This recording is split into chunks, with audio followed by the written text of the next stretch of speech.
Rainy days on the allotment might not be perfect, but they are part of the real story. Come with me for some harvesting, little wins and finding small moments of peace between showers.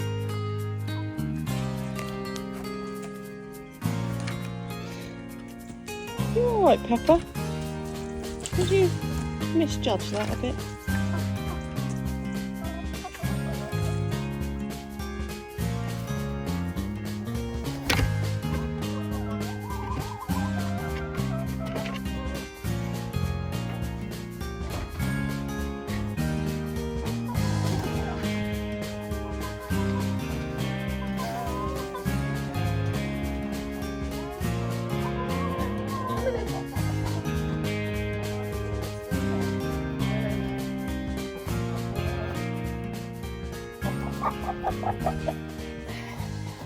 Good morning. It's a really rainy day down here on the plot. I've come down to sort out the girls, and at the moment there's a real issue with rats. Unfortunately, if you have any sort of livestock, you're going to encounter rats, and they are prolific over on allotments and things because there is a lot of produce and things and harvests that they like to eat, basically. So all through the summer they're not quite as bad. This time of year they're trying to fatten themselves up for the winter, so they are everywhere. Our chickens aren't laying quite as much as they normally do. I always find that at the change of a season they stop laying so much, they just acclimatise and then they start laying again, and they will lay less throughout the winter because they do really require 12 hours of sunlight every day to produce eggs constantly, which is why in some environments, if people have got them at home and they've got electric, they have light lamps in their hen houses and things like that to simulate that. We're not going to do any of that. We just let them go as they would naturally do it. However, I did notice this morning a couple of rat holes coming into the coop, and in two of them there was an egg stuck. So the rats are trying to get the eggs now, because they are a great source of calcium and fat. So there's not really a lot that we can do about that. We want the... You're all right down there. Oh, one of the chickens is giving herself hiccups because she's eaten too much. So what we need to do, I mean, we've provided them with a nest box, and there's 3 of them. They do quite often lay in them, but we've got a couple that do just like laying in random corners and things, and that is the issue. If they're in the nest box, the rats can't get them out. If they've laid on the floor, they will try and take them. So not really a lot we can do about it other than just keep covering the holes up. I was waffling on here, but what I was trying to say was, if anyone does have any ideas on what we can do to eliminate them or keep them at bay, we would really like your recommendations. Don't want to use poison.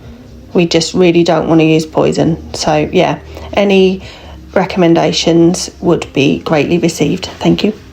I'm going to go to the greenhouse in just a second to harvest the last of the chilies so that I can get on and make some more chili jam, and I want to make some chili salt, and there's lots of little things that I'm thinking of, so I want to get all of those done.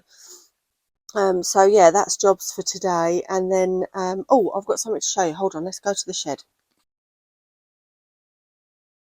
Okay, so following on from composting last week, when we went out for a drive the other day, we had to stop off in a service station, and it was a Wild Bean Cafe, I think, on there. Anyway, on the side in there, they had a sign that said, "This is good for your garden, coffee grounds free, please take." So I said to the woman, "How many can I have?" And she said, "Take them all," because I've got loads.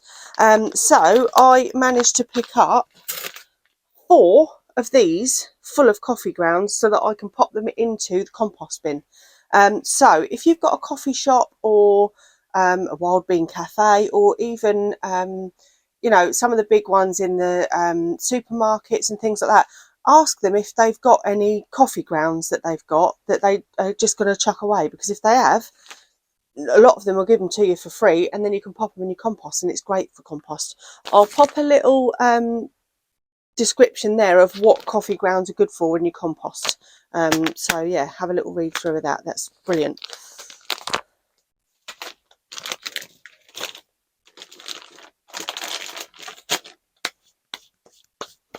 Right, let's go up the other allotment. Right, well, this is looking a bit of a mess. It's seen better days. So I'm just going to harvest the last of absolutely everything that I can in here, and then call it a day, I think, with those. I'll be sad to see this little greenhouse go, but we can't take it with us, and you know, onwards and upwards. We'll get our own one day, I expect. So I am very aware that you have seen me harvesting these chilies on numerous occasions, but they just don't stop growing. These are the basket of fires, and they are amazing for the chili jam. So I am going to take as many more as I can. So yeah, I haven't really got anything else to speak of on the jalapeno front. There's a tiny one there. You can come with me. Other than that, though, yeah, there's not. Oh, there's another little one there. Not really anything much to speak of. I'm hoping that next year I might be able to grow them in that little makeshift polytunnel. We'll see. I'm not sure if it'll work, but we will see. So yeah, I'm just gonna get going with harvesting these. Now I normally just pick them. I have been told that it's quicker to do this, but I don't know if it is actually. I think I'd be a lot quicker just picking. Yeah, that's what I'm going to do. Don't let me forget I've chucked them down there. I know that you've seen me picking these chilies a million times, so I'm not going to keep banging on about it, but they have done really well this year. The other ones, the basket of fire, have done really well. The other ones that have done really well, I think, are the cayennes. They've done brilliantly. So yeah, I'm gonna leave it there. I was going to harvest all of these, but there's still so many on there. I've probably got another harvest to do, and we are the 3rd week of October, so they're still doing really, really well. So yeah, let's see how long we can keep picking these for. Last year it went into November. We'll see. But if you want to watch a video on chilies and the ones that we grow, you can watch this video here. Just popped over to the chickens, and I thought I'd show you something. So if you are new to chicken keeping, or if you're thinking about keeping chickens, this is a really, really handy hack for keeping them wormed.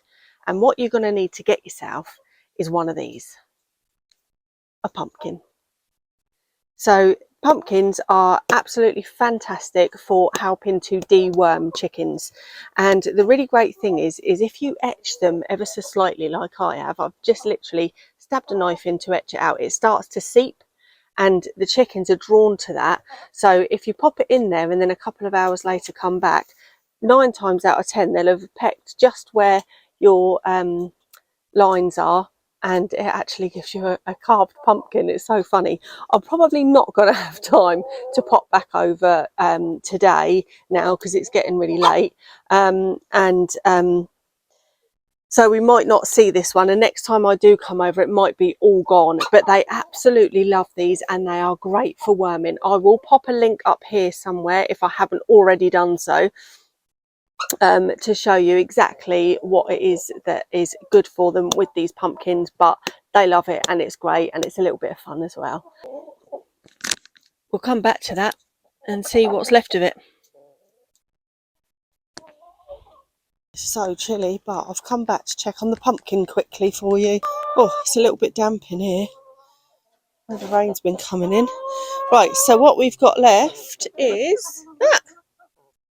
If I had come over here after a couple of hours, I'm sure that face would have been etched out, but, you know, that's what's left. Oh, thank you.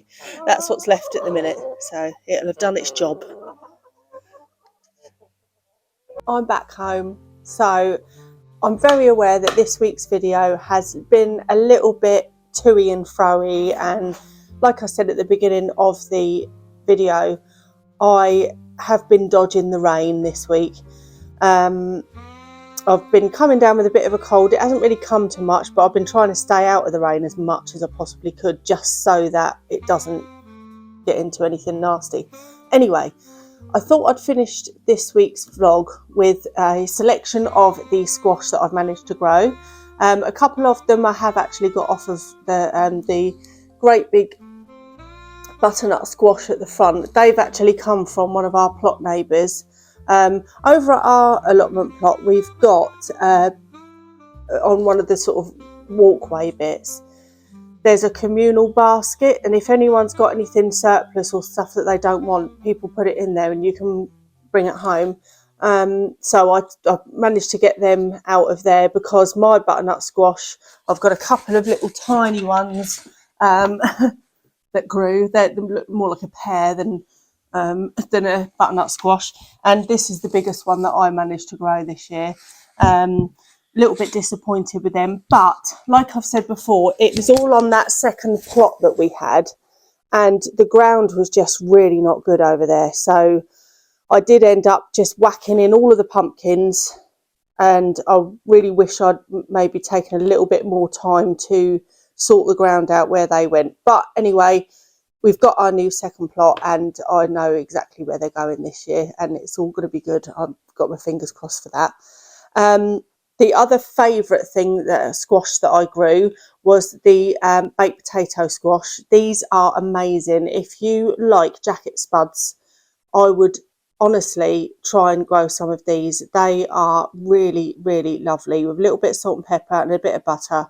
Can't go wrong. It literally is like having a jacket potato, but it's just not potato and carby. It's a squash. So they're my favourites. These ones did really, really well. This one here, and I've got a couple of others. One of them I have used in a pumpkin pie already. They are Connecticut Field, so they were really good. They did really well. And the white ones that I've done all around here, these were saved from seed that we got from a pumpkin patch that we went to a couple of years ago. So I won't be doing them again next year, because I have got some fresh seeds, so I'll go through that in a minute. And this gnarly one at the front we bought the other day at the pumpkin patch that we visited.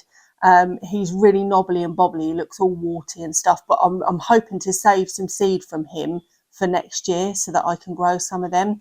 So yeah, so they're my favourite ones, butternut squash and the baked potato squash. And these are the ones that I've got for next year. I've ordered all of my seeds for my pumpkins from next year from Just Seed. The thing I really like about Just Seed on the internet is that they don't give you too many seeds. So you haven't got hundreds of onion seeds, for example, if you're buying onions, and that you're never going to use. So you're not paying for something you're not going to use. So I really find them good. So the ones that I've got for next year are obviously the baked potato squash. So I've got some of those. I've also got my butternut squash. They're Hunter F1. So I've bought those. They're definitely going in. They're like going to be my staple squashes now for every year, because I absolutely love them. I use them in so many things. Butternut squash is really good for pumpkin pies, also good in curries, soups, everything. So they're going to be a staple crop for me. Instead of the white ones that we've saved the seed from, I've actually got a Deal's Giant, so Deal's Atlantic Giant, sorry. So we've got those. I've got 5 seeds in there, so I'm hoping to be able to get at least, 3 or 4 massive ones for my nieces and nephews and stuff like that to come and pick to carve. So that would be good to look at. I've got some Jack B. Littles, because they are really, really good for roasting, and they are also really, really good for decoration. I've got one at the front here, so they look like this. This one's not turned properly yet, but it will go completely orange, and they're just a really, really cool little pumpkin. So they're really good for decoration. So I've got some of those seeds. I've also got Crown Prince. Now, if you watch Charles Dowding, he always says that Crown Prince are a really good sweet pumpkin. So I have got some of those for next year, and they're like a bluey bluey colour, bluey silver colour. They're going to look good on the pumpkin patch. And also I bought some Pink Panther ones. They are little pink pumpkins. They've got pink flesh and pink skin apparently. So I thought I'd get some of those because they just look cute on the pumpkin patch. So I'm hoping that next year the pumpkin patch is going to be good. I know I said that at the beginning of the year for this lot, but it wasn't to be. So yeah, so that's the end of this week's vlog. If you are enjoying it, please do subscribe. We are well on our way to the 150 now, so I'm really excited about that. I have started doing on a Wednesday allotment tips for beginners. So I always still think of us as being new to allotmenting, even though this is our 4th year now. But there's lots of little things that I've picked up along the way that I really wish that I'd known when we started. So I've started doing they're only sort of 3 or 4 minutes on a Wednesday.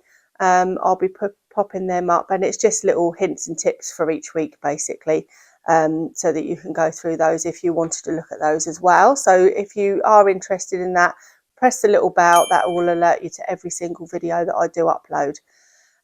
So yeah, I'm hopefully going to be back next week without a cold. I'm trying so hard to fight it off. So yeah, that is that for this week, and I hope you've enjoyed it. We'll see you next week. Oh, there's a massive spider.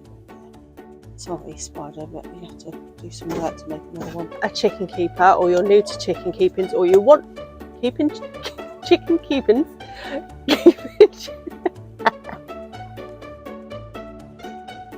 Didn't forget the secateurs.